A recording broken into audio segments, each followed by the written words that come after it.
The words were a seismic shift, a lightning bolt cracking through the storm of tension. Daniels froze, his breath catching in his throat. His bravado wavered, his posture stiffening in a way that betrayed his unease. His eyes darted toward his cruiser, where the glowing red light of the dashcam blinked steadily back at him, an unblinking witness to his unraveling. For a moment, the night seemed to pause, the weight of Marcus's words hanging heavy in the air. Daniels glanced back at Marcus, his jaw tightening as the reality of the situation began to sink in. The veneer of control he'd worn so confidently just moments ago was now a brittle mask, cracking under the pressure of accountability. What are you trying to say?" Daniels stammered, his voice lacking the authority it had carried before. He shifted uncomfortably, the power dynamic between them slipping further out of his grasp. Marcus leaned back slightly in his seat, his expression unreadable. "I'm not saying anything, officer," he replied evenly, his tone measured and deliberate. "I'm just reminding you that accountability is no longer optional. Everything you say and do tonight is on record. So, I ask again, what's your probable cause?" Daniels's face flushed a deeper shade of red, his frustration bubbling dangerously close to the surface. He opened his mouth to respond, but the words caught in his throat, tangled up in the weight of what he couldn't say. There was no probable cause. And now, for the first time, Daniels realized he was standing in the spotlight of his own making. Meanwhile, Marcus remained unbothered, his calm presence casting a shadow over Daniels's growing unease. It wasn't just the words he spoke.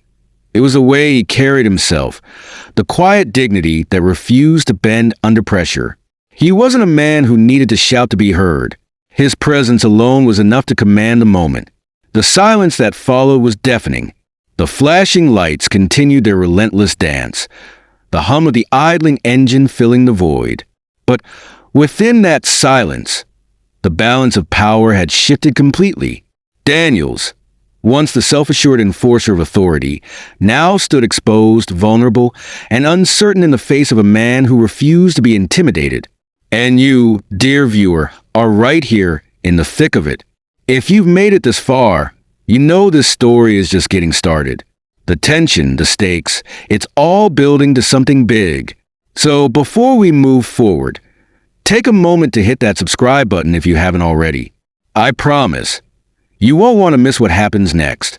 Go ahead, click it now, because this is a story you'll be thinking about long after it ends. Now, back to the road, where a single sentence has just turned the tide of the night. Daniels's breathing quickened as the implications of Marcus's words fully sank in. He glanced again at the blinking light of the dashcam, then back at Marcus, who still sat with the calm assurance of a man who had already won. For the first time, Daniels felt the weight of his badge, not as a symbol of authority, but as a reminder of the accountability it demanded. The night, once so quiet, now buzzed with the unspoken truths hanging between them. Daniels's hand drifted away from his belt, his stance softening just slightly, though his face still wore the remnants of defiance. But even he knew the balance of power had shifted, the turning point etched into the fabric of the night. The flashing red and blue lights cast long, wavering shadows across the quiet road, the rhythmic pulse of their glow creating a surreal stage for the unfolding drama. Marcus Thomas sat in the driver's seat, calm and collected, the picture of unshakable confidence. Meanwhile, Officer Daniels stood just outside the car, his figure tense, his authority visibly crumbling under the weight of his own unraveling narrative. Then it happened. With deliberate precision, Marcus leaned forward, his movements slow and deliberate, as if to magnify the gravity of what was coming. His hand reached into the inner pocket of his tailored jacket, and for a moment, Daniels froze, his body instinctively tensing as his eyes tracked the motion. But Marcus wasn't reaching for a weapon. What emerged instead was a badge, sleek, metallic, and unmistakable in its authority. The flashing lights caught its polished surface, making it glint like a blade in the night. "Officer Daniels," Marcus said, his voice steady and even, yet carrying a weight that silenced the night itself. My name is Marcus Thomas. I'm the head of internal affairs. The words hung in the air, heavy and unrelenting. For Daniels, it was like the ground beneath his feet had just disappeared. His face drained of color, his mouth opening and closing like a fish gasping for air. I didn't know, he stammered, his voice cracking under the pressure. I didn't realize. He took a step back, almost stumbling, his mind scrambling for something, anything to say. Excuses began to spill from his lips, each one weaker than the last, like a dam breaking under the force of an unstoppable flood. It wasn't personal. I was just doing my job. I didn't mean anything by it. Marcus didn't move. He simply let the silence stretch, his badge resting on his palm like the definitive answer to every question Daniels might have tried to ask. His gaze remained fixed on the officer, unblinking, unyielding. The quiet wasn't empty. It was charged, like the moment before a thunderclap, filled with the weight of truths that could no longer be ignored. Daniels' breathing grew shallow, his chest rising and falling rapidly as the full implications of Marcus's words began to settle in. This wasn't just a routine stop gone sideways. This wasn't about a taillight or a driver's attitude. This was something much larger, much more dangerous, for Daniels anyway. This wasn't just a traffic stop, Marcus said finally, his voice cutting through the officer's rambling apologies like a knife through butter. Each word was measured, deliberate, and impossible to ignore. This was a sting operation. Daniels froze, his eyes widening in disbelief. A sting? He echoed weakly, as if saying the word aloud might somehow make it less real. Marcus nodded, his gaze unwavering. Yes, officer. Complaints of racial profiling. Abuse of authority. We've been watching you. The words hit Daniels like a freight train. His knees seemed to buckle slightly, and he grabbed the edge of his belt for support. No, that's not... it's not like that, he sputtered, his voice rising in pitch. I've been on the force for years. This is all a misunderstanding. But there was no escaping the truth. The dash cam, the discreet recorder in Marcus's jacket. Every word, every action of the night had been meticulously documented, preserved in a way that left no room for misinterpretation. Daniels' protest sounded hollow, even to his own ears, as the weight of the evidence loomed over him like a dark cloud. Marcus leaned back slightly, his movements calm, his expression unreadable. He didn't need to raise his voice. His presence alone was enough to dominate the moment. Everything tonight has been recorded, he continued, his tone firm but devoid of anger. Every word, every action. You've been operating unchecked for far too long, and now it's over. Daniels' composure shattered completely. He raised a trembling hand to his forehead, as if trying to physically block out the reality of the situation. Please, he whispered, his voice barely audible now. I didn't mean for any of this. I'm not a bad person. Marcus's gaze softened just slightly, but his resolve remained unshaken. This isn't about being a bad person, Officer Daniels, he said. This is about accountability. It's about a system that has allowed unchecked bias to thrive, and it's about people like me ensuring that stops now. The gravity of the moment pressed down on Daniels, leaving him standing motionless in the glare of his own patrol car's lights. He looked small now, insignificant against the weight of his actions and their inevitable consequences. And here, dear viewer, let me pause for just a moment. If you're as captivated by this story as I think you are, hit that subscribe button right now. Don't wait. Stories like this, ones that challenge us, move us, and make us think, are what we bring to this channel. Click subscribe, and let's keep this journey going together. Now, back to the scene, where the quiet dominance of Marcus Thomas is reshaping the narrative entirely. Daniels' protest grew weaker, more frantic, as the reality of his position became undeniable. This doesn't have to go any further, he pleaded, his voice cracking. We can work something out, right? But Marcus didn't flinch. He didn't bargain, and he didn't falter. Instead, he allowed the silence to speak for him. the unspoken truth between them growing louder with every passing second. This wasn't a negotiation. This was justice.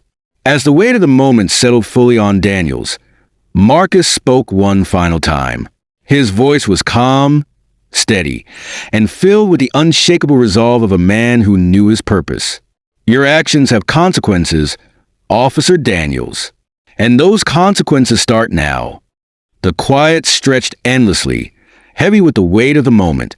Officer Daniels stood frozen, his hands trembling, his mind racing to fill the silence Marcus Thomas had left in his wake.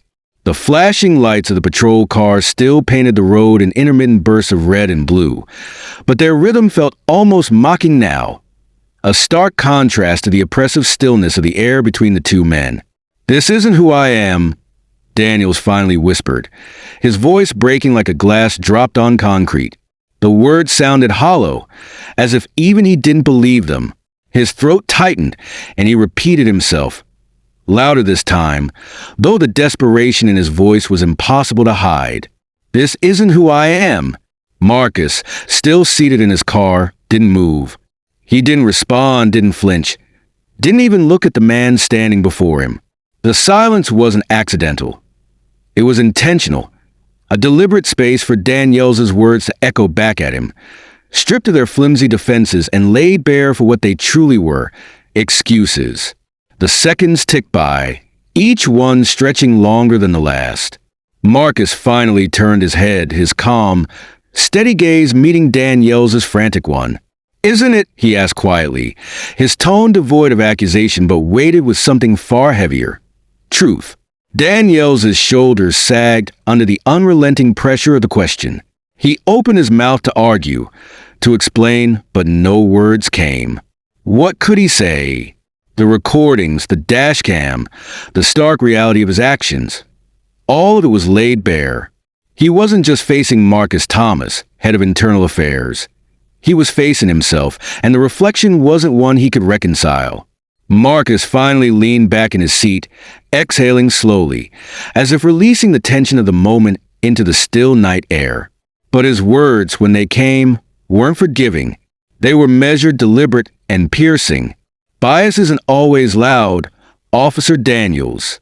Sometimes it hides behind procedure, behind protocol, behind excuses like, "This isn't who I am." But tonight, he paused, letting the weight of his next words settle like stones in a calm pond. "It's exposed." Daniels flinched as if the words themselves had struck him. His breath came shallow and quick, his mind desperately clawing for a way out of the suffocating truth that Marcus had just laid bare. But there was no escape, no undoing what had already been done. His protest faltered, his voice breaking into fractured fragments of apology. I didn't mean, this wasn't intentional. It was, I thought."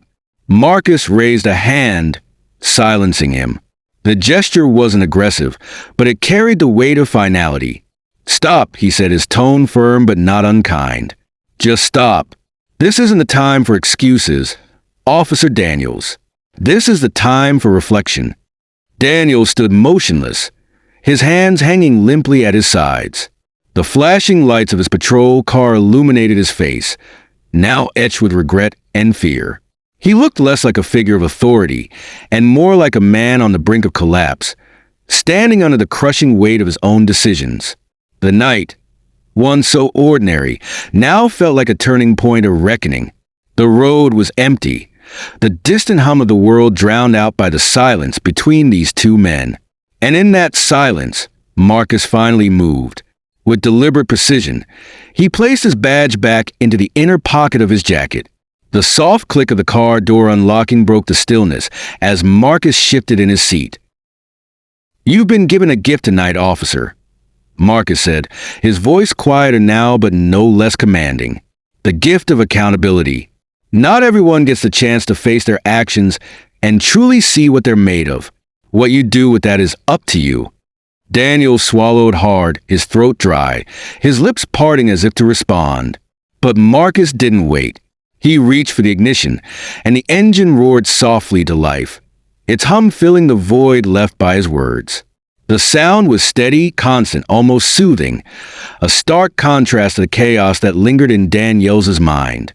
As the sedan began to move, its headlights cutting through the darkness, Daniels was left standing alone under the harsh glare of his patrol car's lights. His shadow stretched long and distorted behind him, a visual reminder of the weight he now carried.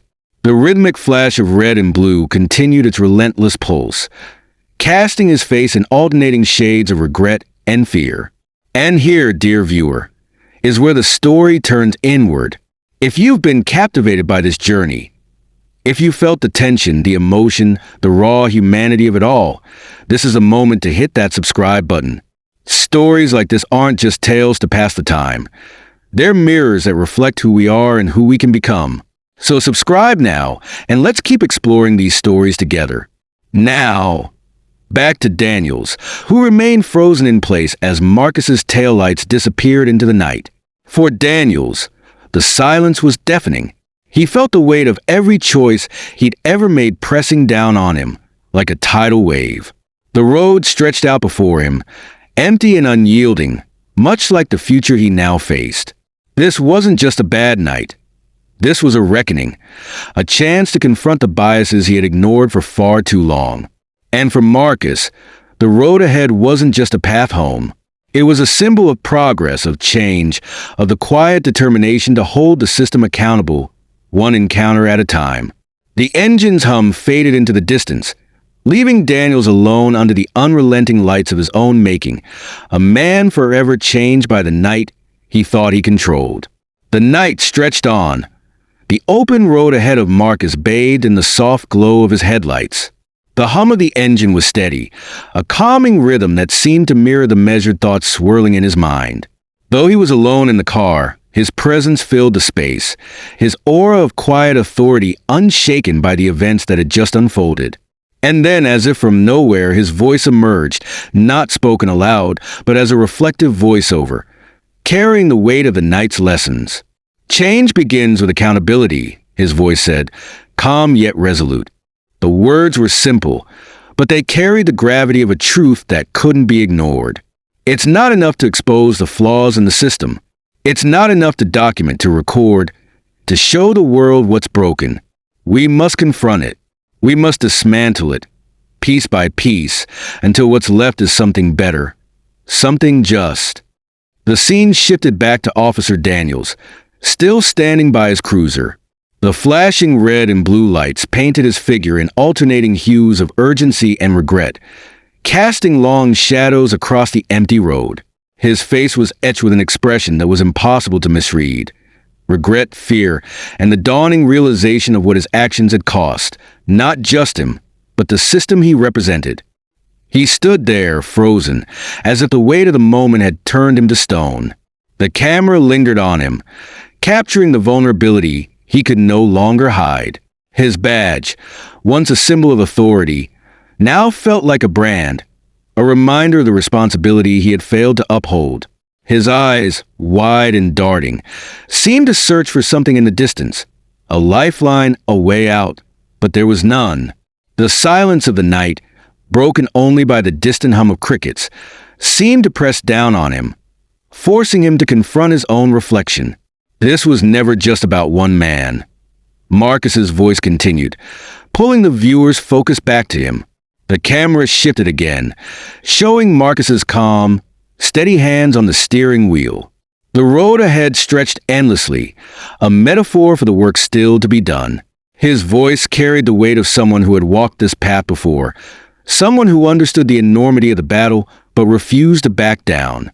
"It's about a system," he said, his tone unwavering. "A system that allows quiet prejudice to thrive, to hide in plain sight under the guise of procedure and protocol. It's about the excuses we make for that system, the way we look the other way because the injustice isn't loud enough to force us to act. Change isn't easy. It never has been, but it starts with moments like this." Daniels approaching the car, his posture stiff with authority. Marcus handing over his license, his movements calm and deliberate. The silent glint of Marcus's badge catching the light as the truth was revealed. Each moment felt heavier in retrospect, a series of choices and actions that had led to this turning point. Marcus's voice grew softer, almost contemplative, as the reflection deepened. Moments like this, when the truth is undeniable, are where the real work begins. It's not about punishment. It's about growth. It's about forcing the system to look in the mirror and see itself for what it truly is. His head was bowed now, his hands resting on the roof of his cruiser, as if the weight of his thoughts were too much to bear. The flashing lights seemed dimmer somehow, their urgency fading into the background as the enormity of his actions took center stage. He wasn't just standing by a car anymore. He was standing at the crossroads of who he had been and who he could choose to become. His face remained calm, unbroken, but there was a fire in his eyes, a quiet determination that spoke louder than words. "The system must face its reflection," he said, his voice carrying the weight of a promise. "Only then can we hope for something better. What will you do with this truth?" Hey! More valuable stories like this is coming your way. You want to know why? Because I value your time and attention. Hope you enjoyed this one and learned some valuable lessons. Kindly hit the subscribe button now.